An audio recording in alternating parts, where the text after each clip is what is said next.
पानीपत की लड़ाई से शुरू होकर 1857 की रिवॉल्ट पे खत्म हुआ था ये साम्राज्य। ये था वो जिसने भारत पे 300 साल किया था राज। ये थी भारत की एक बड़ी और प्रबल सल्तनत। बाबर से लेकर बहादुर शाह तक हर एक ने रचा था इतिहास। ये है मुगल सल्तनत की कहानी। नमस्कार, मैं इशिका कपूर आपका हमारे चैनल पर एक बार फिर से स्वागत करती हूँ। आज हम जानेंगे मुगल साम्राज्य के बारे में। अकबर बीरबल के साथ शाहजहां का ताजमहल और 1857 की क्रांति से जुड़ेगी ये कहानी। चलिए जानते हैं मुगल सल्तनत की कहानी। मुगल साम्राज्य का जन्म हुआ था 1526 में। उसकी नींव बाबर ने रखी थी। वो तिमुर और चंगेज खान के वंशज थे। बाबर एक मंगोल ट्राइब से बिलोंग करते थे। सेंट्रल एशिया में उन्हें अपने पूर्वजों के राज्य से निकाल दिया गया था, पर उन्होंने अपना एक एम्पायर खड़ा करने का सपना देखा था, जिसको पूरा करने वो हिंदुस्तान की ओर निकल गए। भारत में आने से पहले उन्होंने अफगानिस्तान के काबुल में कब्जा जमाया। वहां से खाइबर पास के रास्ते वो भारत की तरफ बढ़े। वहां 1526 में बाबर ने अपना पहला बैटल लड़ा, जिसे बैटल ऑफ पानीपत कहा जाता है। इस बैटल में बाबर ने दिल्ली के सुल्तान इब्राहिम लोदी को हरा दिया। भारत के इतिहास में एक नया अध्याय खुला, पर इस समय तक लोदी एम्पायर पहले से ही ढह चुका था और ये मेवाड़ के राजपूत राजा राणा संगा की वजह से था। इसके बाद राजा राणा ने बैटल ऑफ बयाना में बाबर को हरा दिया। 1 लाख राजपूतों को लेकर बैटल ऑफ खनवा शुरू हुआ और बाबर अपनी 10,000 से भी कम सैनिकों की सेना लेके पहुंचा। पर राजा संगा बहुत बुरी तरह हारा, क्योंकि बाबर ने स्किलफुली इस लड़ाई को लड़ा।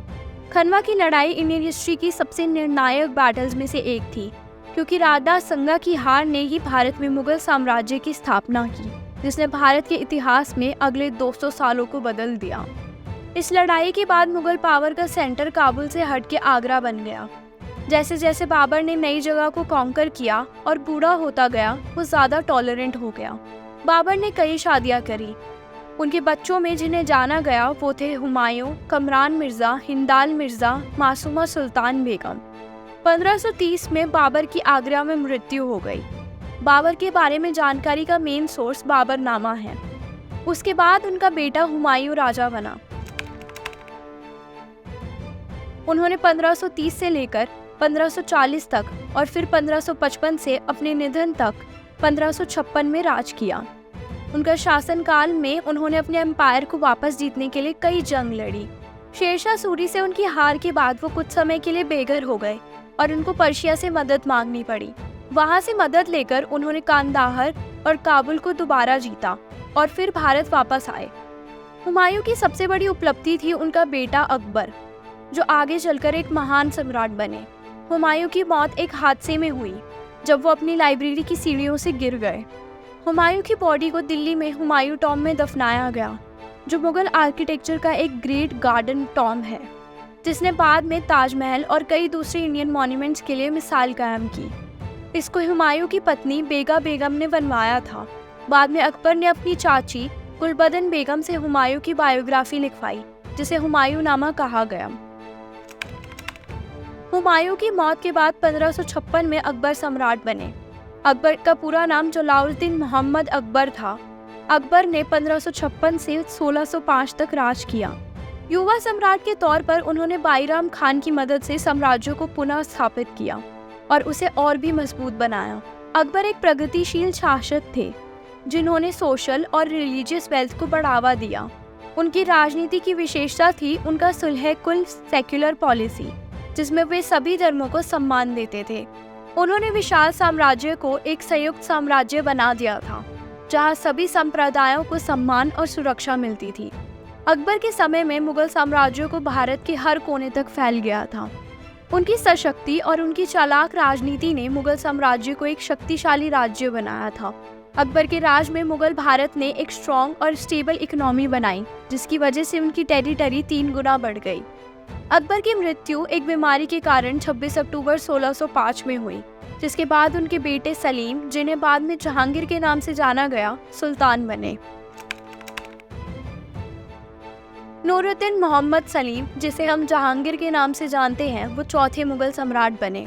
उन्होंने 1605 से अपनी मृत्यु तक 1627 तक राज किया। राजकुमार सलीम अकबर के तीसरे और इकलौते जीवित बेटे थे। जहांगीर का मतलब होता है दुनिया का विजेता।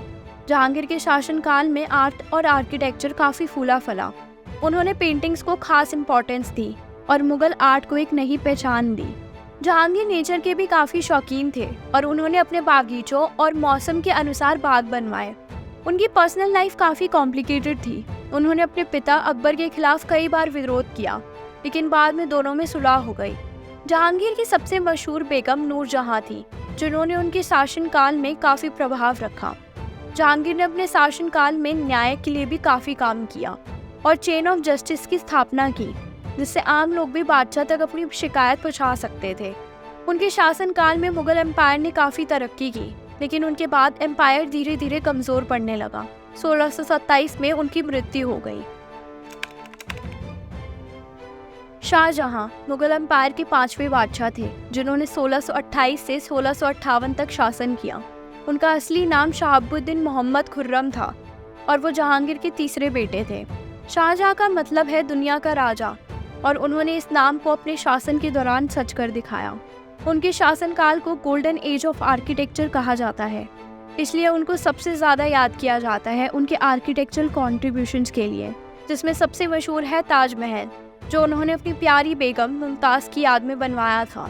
उन्होंने दिल्ली में नया शहर शाहजहांबाद भी बसाया, जहां आज की रेड फोर्ट है।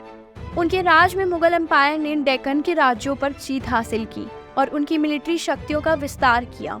शाहजहां के शासनकाल को मुगल आर्ट और कल्चर के चरम बिंदु के रूप में देखा जाता है, जिसमें उन्होंने कई यादगार इमारतें बनवाई और मुगल चित्रकला को नई ऊंचाइयों पर पहुंचाया।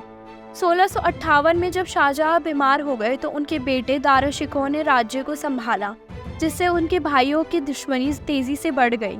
शाहजहां के तीसरे बेटे औरंगजेब ने एक वेल ट्रेंड आर्मी इकट्ठी की और उसका कमांडर बन गया। उसने बैटल ऑफ समूगढ़ की लड़ाई में दारा को हरा दिया।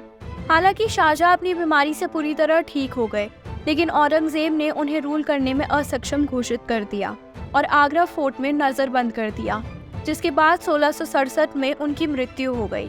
शाहजहां की मौत के बाद उन्हें ताजमहल में ही दफनाया गया।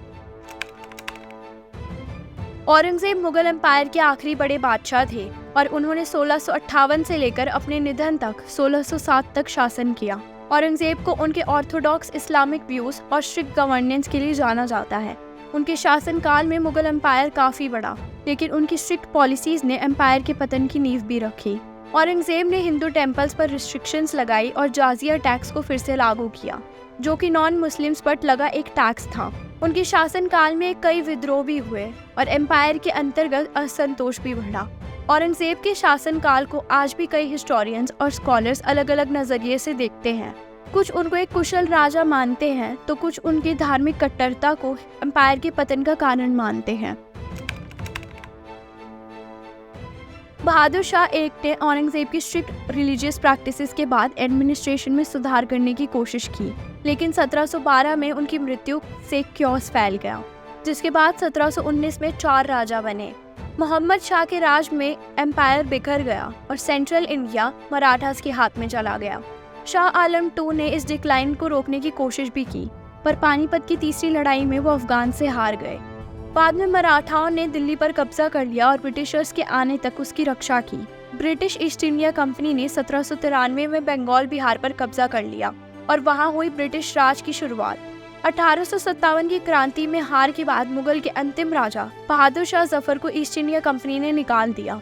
रिवॉल्ट ऑफ 1857 पर फुल वीडियो आप हमारे चैनल पे देख सकते हैं। मुगलों के अंत के कई कारण थे, पर फिर भी भारत के इतिहास में मुगल सल्तनत का बहुत बड़ा रोल था। उसे सबसे वेल्दिएस्ट और बड़ा राज्य माना जाता है। इसी के साथ हमारी आज की वीडियो यहीं ख़त्म होती है, और अगर आपको ये वीडियो पसंद आई तो लाइक, कमेंट और शेयर ज़रूर करना, और ऐसी और वीडियोस देखने के लिए सब्सक्राइब कर देना।